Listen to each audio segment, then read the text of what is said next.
मैया यशोदा के आंगन में भगवान नृत्य कर रहे थे, गोपियों के मन में इच्छा जागी, धन्य है मैया यशोदा। लेकिन भगवान एक रोज ना सही, एक दो दिन में तो तेरे दर्शन हो जाए, कुछ ऐसी कृपा कर कि रोज तो मैया यशोदा को होते हैं, लेकिन वो माँ है, लेकिन हम भी तेरी कुछ लगती हैं, तो कुछ ऐसा करना कि हमारे घर भी तेरा आना जाना हो जाए। एक इच्छा जागी है, और उस इच्छा जो गोपियों के मन में जागी भगवान तक पहुंच गई, और उसी दिन मित्रों को बुला लिया। मधुमंगल श्री दामा मीटिंग बिठाई, बाल विद्या चोर मंडल। आजकल भी बहुत सी संस्थाएं बनी है, लेकिन सेल्फी के लिए बोलना पड़ेगा। हमारा काम करने के लिए किसी संस्था की आवश्यकता नहीं, आपके भाव की जरूरत होती है। लेकिन बहुत सी अच्छी अच्छी संस्थाएं भी हैं जो अच्छे अच्छे काम करती हैं। बाल विद्या चोर मंडल सभी मित्रों को कहा, मित्रों ने कहा, और सर्वसम्मति से अध्यक्ष भगवान श्री कृष्ण बन गए। अध्यक्ष जी ने अपने मित्रों को आदेश दिया, चोरी करनी है। अब श्री दामा पतला सा कहता है, काहे की चोरी करनी है? भगवान कहते हैं माखन की चोरी करनी है। कहाँ करनी है? अपने अपने घरों में करनी है। भगवान कहते हैं सबसे पहले क्या कहते हैं? और देखिए भगवान चोरी करने जा रहे हैं तो गोपियों की इच्छा को पूरा करने के लिए अपने घर चोरी करनी है। क्योंकि पहले दिन अगर दूसरे के घर चोरी की तो फिर उसको दुख तकलीफों का और अपने अपने जिम्मेवारियों का एहसास नहीं होगा कि तेरे घर में जब चोरी हो तो कैसा होता है, कैसा लगता है। ऐसा ही जब दूसरे के घर में चोरी होती तो उसको बुरा लगता है। इसलिए भगवान कहते पहले अपने घर में चोरी करो। कोई सफल होके आई, कुछ विफल होके आई, कुछ पीट के आई, कुछ पिट के आई। चोरी में तो यही होता है।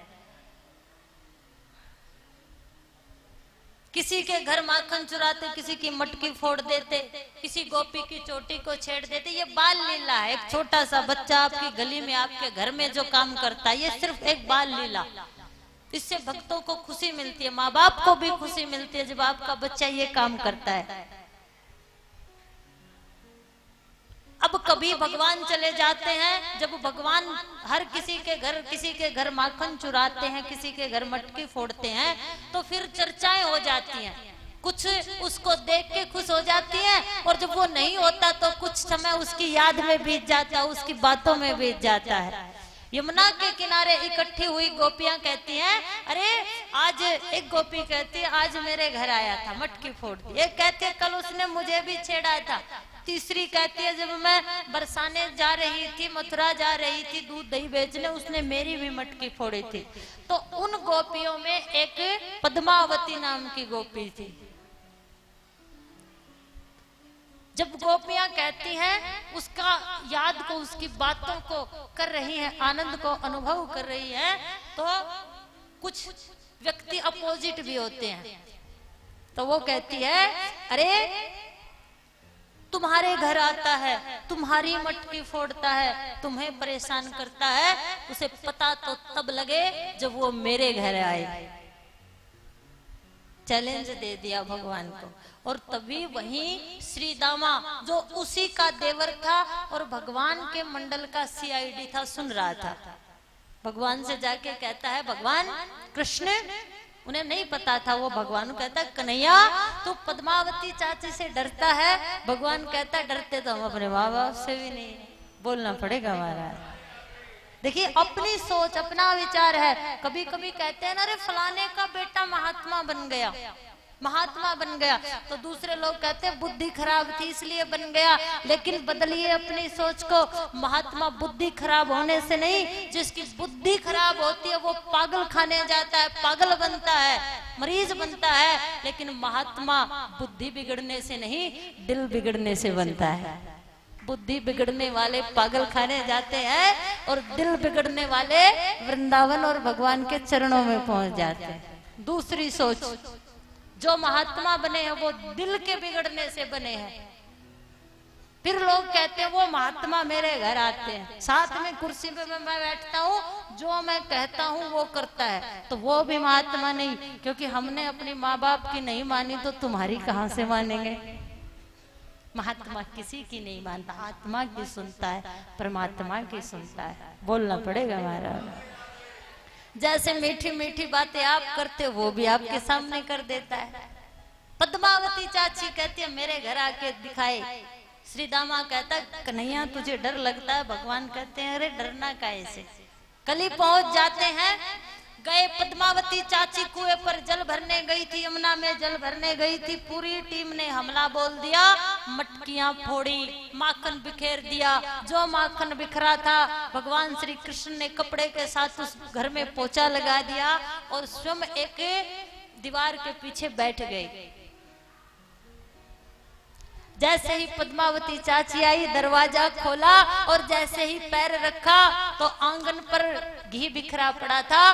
पैर ऐसा फिसला कि फिसलते फिसलते दीवार के साथ जाके सिर लगा और दीवार के पीछे से आवाज आई है, पद्मावती चाची शुक्र करो कि बीच में दीवार थी, वरना आज तो सीधे पीहर पहुंच जाते। शुक्र करो कि बीच में दीवार थी, वरना आज तो ऐसी रफ्तार तूने भरी थी कि तू सीधे पीहर पहुंच जाता। मुझसे पंगा मत लेना, क्या कहती थी, डर लगता है। पद्मावती चाची अंदर ही अंदर गुस्से को पी गई क्योंकि चोट लगी थी, लेकिन मन में इच्छा जागी तेरे से बदला जरूर लूंगी। ऐसा पंगा कभी कभी तुम भी भगवान से ले लिया करो। दुनिया वालों से लड़ते हो, झगड़ते हो, रूठते हो, लेकिन कभी कभी भगवान को जाके बोला करो। जैसे पद्मावती कहती है मेरे घर आके देख, मैं देखती हूँ तुझे। कभी बोल के आते हो मंदिर में, लेकिन आपको तो सिखाया गया है बस भगवान से मांगना है। अरे भगवान से मांगना है, अरे भगवान के पास जाके अपनी बातें कहिए, उसे मन की बातें कहिए। एक मित्र, एक दोस्त, एक सखा, एक अपने मन की बात कहने वाला उसे मनाइए। पद्मावती चाची कई दिनों के बाद मन में भाव है कि बदला लेना है, उस पर हक समझिए, उसे अपना मानिए। पद्मावती चाची ने आज दधि मंथन करते समय मन में बोल रही है, क्या अच्छी छाछ है, क्या अच्छा माखन है, आज तो कई दिनों तक इकट्ठा किया है, जो भी खाएगा निहाल हो जाएगा। वो सुना रही अपने देवर को कि यही जाके सारी बातें भगवान को बताएगा। अब श्री दामा पहुंच गए। भगवान कहते हैं श्री दामा जरूर दाल में कुछ काला है। श्री दामा कहता है तुझे डर लगता है। अब भगवान जैसे ही पहुंचे पद्मावती चाची के घर, तो पद्मावती चाची ने पहले ही व्यवस्था कर रखी थी भगवान को पकड़ने की। मटकी के साथ घंटी को लटका दिया था कि आएगा मटकी को छेड़ेगा तो घंटी बजेगी और घंटी के बजते ही मैं आ जाऊंगी और उसको पकड़ लूंगी। अब भगवान देखिए, चोर वही जो चप्पे चप्पे को छान कर देखे, हर चीज को सोच समझ कर हाथ लगाए। अब भगवान ने मटकी पर नजर जैसे ही गड़ाई तो भगवान को घंटी नजर आई। भगवान कहते क्यों घंटी, तेरा काम तो मंदिरों में होता है, भक्तों के पास होता है, तू यहाँ कहाँ पहुंच गई। घंटी कहती है भगवान पद्मावती चाची ने लटकाया है, क्योंकि आ तो भगवान ही रहे हैं। ठीक है कोई बात नहीं, पद्मावती ने लटकाया, लेकिन याद रखना बोलना मत। घंटी कहती है भगवान मैं बिल्कुल नहीं बोलूंगी। माँ की कसम खिलाते हैं, पूरी सौगंध दिलवाते हैं, एग्रीमेंट ले लेते हैं। घंटी कहते हैं भगवान मैं बिल्कुल नहीं बोलूंगी। बजा के देखते नहीं बजती है। मित्रों को कहते हैं मित्र बजाते नहीं बजती है। अब मित्रों ने मटकी फोड़ी, भगवान ने मटकी फोड़ी, मित्रों ने माखन खाया, हाथ में लिया, फिर खाया, भगवान ने हाथ में लिया, तब तक घंटी नहीं बजी। और जैसे ही भक्तों भगवान ने माखन को मुंह से लगाया, घंटी ने बजना शुरू कर दिया। जैसे घंटी बजी, चोरों की पोल खुली, पद्मावती चाची आ गई और आकर भगवान का हाथ अपने हाथ में पकड़ लिया। काश कोई ऐसी विधि, ऐसी युक्ति हमारे दिल में भी आ जाए कि तुझे किसी बहाने से, किसी विधि से हम भी पकड़ सके। आज पकड़ लिया, आज चोर को रंगे हाथों पकड़ लिया। सारे ब्रजवासियों को बताऊंगी कि तू कैसा है। सबके सामने भगवान कहते तुझे जो करना है कर लेना, लेकिन पहले घंटी से हिसाब किताब करने दे, क्योंकि इसके भरोसे हमने चोरी की। भगवान कहते घंटी तूने मुझे धोखा दिया है, ये बता क्यों दिया। घंटी कहती है भगवान मैंने धोखा नहीं दिया, मुझे भी अगर अधिकार है, मेरी बात आप सुनना चाहते हो तो सुनिए। कुछ मजबूरियां होती हैं, कुछ समय होता है, कुछ हम करते हैं और कुछ दुनिया के लोग करवा लेते हैं। घंटी तू कहना क्या चाहती है। प्रभु मुझे भी अपना पक्ष रखने का अधिकार है। बताइए आपके मित्रों ने मटकी फोड़ी में बजी, नहीं बजी। आपने मटकी फोड़ी में बजी, नहीं बजी। आपके मित्रों ने माखन खाया, मैं बजी, नहीं बजी। आपने माखन हाथ में लिया, मैं बजी, नहीं बजी। लेकिन जब आपने माखन मुंह में लिया तभी मैं बजी। मैं क्या करूं, मैं मजबूर हूं। जब त्रिलोकी का नाथ भोजन करता है तो घंटी को बजना ही पड़ता है। प्रबल प्रेम के पाले पड़ के प्रभु का रूप बदलते देखा। जब आप अपने भक्तों की कृपा को, इच्छा को पूरा करने के लिए अपना रूप बदल लेते हो, तो मैं भी मजबूर हूं कि जब त्रिलोकी का नाथ भोजन करता है तो घंटी को जा अक्षमा किया घंटी। अब पद्मावती चाची के हाथ में भगवान का हाथ है। क्या नजारा होगा, बोलना पड़ेगा हमारा। आप भी चाहते हो कि आपके हाथ में भगवान का हाथ हो, चाहते हो तो उसके लिए पंगा लेना पड़ेगा। और भगवान से पंगा लेना, संसार से पंगा लेना। वो ताने, वो बातें हर पल जहर की तरह पीने होंगे जो मीरा ने पिए हैं। पद्मावती चाची ने सरेआम भगवान से पंगा लिया है, तब जाके उसका हाथ उसके हाथों में। और उस पंगे के लिए उसने तैयारी भी की है। कई दिनों तक दूध इकट्ठा किया, मंथन किया, माखन निकाला, युक्ति लगाई है। देखिए कितने कार्य किए हैं भगवान को पाने के लिए। तो आज आप मन में इच्छा जगा लो, इच्छा जगा लो। जब इच्छा जग जाएगी तो कोई ना कोई युक्ति आपको भी मिल जाएगी। केवल इच्छा ही जगानी है उसको पाने के लिए। हाथों में हाथ डालकर, बड़ा सा घूंघट डालकर पद्मावती चाची भगवान को ब्रिज की गलियों से लेके जा रही है और भगवान के मित्र पीछे पीछे चल रहे हैं, साथ छोड़ के नहीं भागते। अवसर देखकर पद्मावती चाची के हाथ में श्री दामा जो पीछे चल रहा था उसका हाथ पकड़ा दिया। और जैसे ही जब हम कोई संस्था संभालते हैं, कोई मंदिर संभालते हैं, कोई पद आ जाता है, लोग बड़ाई करते हैं, तो फिर हम अभिमान में भर जाते हैं। अब पद्मावती के हाथ में भगवान का हाथ था, उसकी विजय हुई थी। उसने भगवान को पकड़ लिया, चिल्लाती है देख यशोदा देख आज मैंने क्या किया है। लेकिन इस अभिमान को भगवान ज्यादा देर तक नहीं रखते, अपना हाथ छुटा लेते हैं। जब पद्मावती को अभिमान आ गया कि मैंने पकड़ लिया, सारी गोपियां नहीं पकड़ पाई, मैंने पकड़ लिया। लेकिन ये सारी लीला करके भगवान पद्मावती के मन में भी प्रेम पैदा करना चाहते थे। वो दिखाना चाहते थे कि मैं कर सकता हूं सब कुछ, लेकिन तू कुछ नहीं कर सकती। जैसे ही दरवाजे पर मैया यशोदा के दरवाजे पे आई है, चिल्ला चिल्ला के कहती है देख मैंने तेरे पुत्र को पकड़ लिया।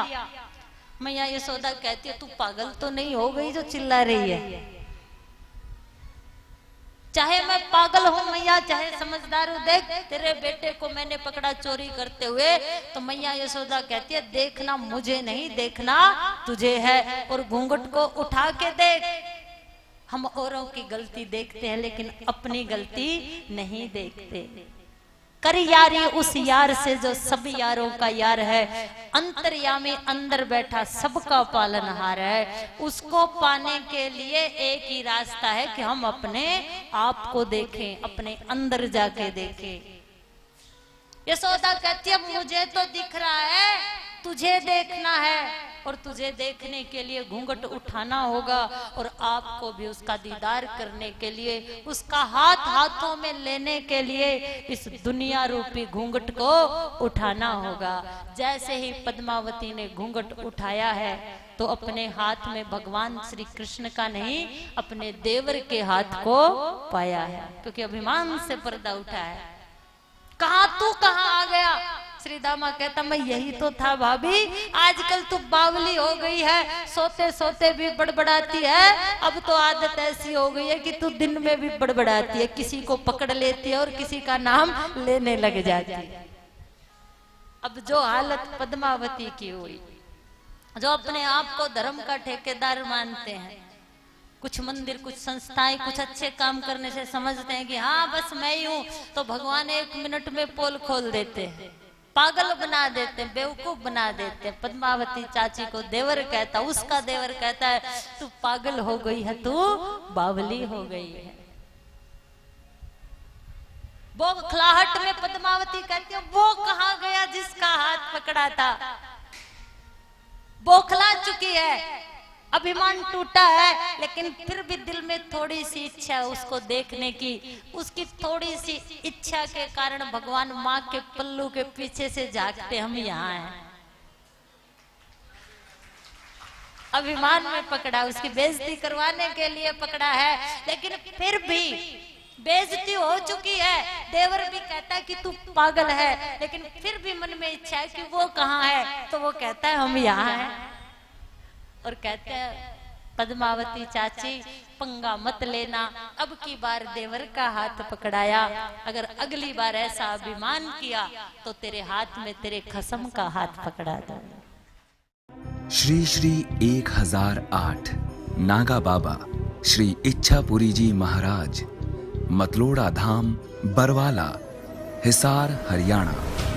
ये समाधि खरक से मतलोड़ा रोड के बीच में स्थित 400 वर्ष पुरानी है। हरे भरे वृक्षों की हरियाली के बीच विराजमान श्री श्री बाबा इच्छापुरी जी महाराज के धाम में आसपास के गांव अथवा दूर दराज से भक्त और श्रद्धालु आते हैं। आज से 35 वर्ष पहले ये आश्रम एक जंगल था और उसी दौरान बाबा फूलपुरी जी महाराज यहाँ पधारे थे। पास ही के गांव दाड़ में बाबा फूलपुरी जी का जन्म भी हुआ था। आज से 10 वर्ष पहले महंत श्री फूलपुरी जी महाराज ने एक शिष्या साध्वी शक्तिपुरी जी को अपनी शरण में लिया। साध्वी शक्तिपुरी जी ने गुरु चरणों में रहकर तप, ध्यान और स्मरण करते हुए सद्गुरु जी की कृपा से कान्हा के प्रेम में साध्वी जी ने एक भजन भी गाया, जिसे भक्तों ने अत्यंत पसंद किया। भजन के बोल हैं, भजन के बोल इतने मधुर हैं जिसे सुन करोड़ों लोगों की आस्था साध्वी शक्तिपुरी जी के साथ जुड़ गई है और साध्वी जी ने राधा कृष्णा की प्रेम कथा, श्रीमद् भागवत कथा करते हुए अनेक भक्तों का कल्याण भी किया है। श्री साध्वी शक्तिपुरी जी एनजीओ जैसे संगठन से भी जुड़ी हैं, जैसे कि हौसला एक विकल्प फाउंडेशन, जो कि गरीब बच्चों की पढ़ाई लिखाई, खेलकूद, दवा, इलाज के लिए कार्य करता है। साध्वी जी अपनी आने वाली दान दक्षिणा इस एनजीओ को देती हैं, जिससे उन गरीब बच्चों और उनके परिवार की सहायता करने का योग होता है। बहुत सी गौशालाओं के निर्माण के लिए श्री साध्वी शक्तिपुरी जी ने निशुल्क श्रीमद् भागवत कथा की है। आप सब भी साध्वी जी के भजन एवं अनेक प्रेरणादायक प्रवचनों को सुने और अपने जीवन को सफल बनाएं। जय श्री राधे।